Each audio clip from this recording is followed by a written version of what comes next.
This video is going to show you how to make breaded pork chops. I am using pork tenderloin. I have in this bowl 1 package of shake and bake for pork.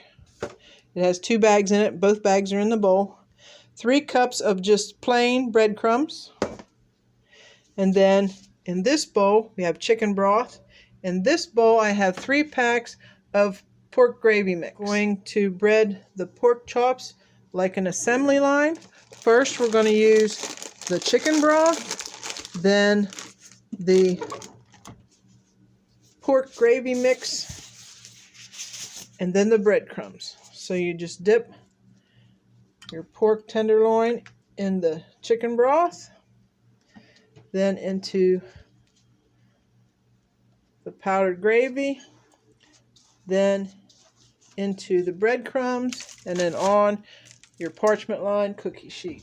And we're going to bake it in the oven on 365 for about an hour till they're nice and tender.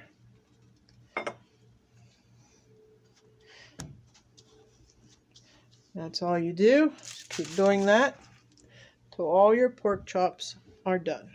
After you get all your pork chops breaded, like I said, I'm using tenderloin.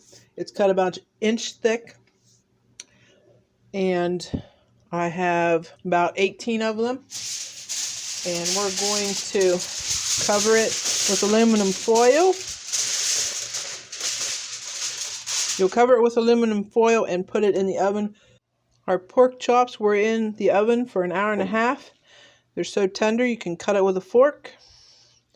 So they are good and done, nice and juicy.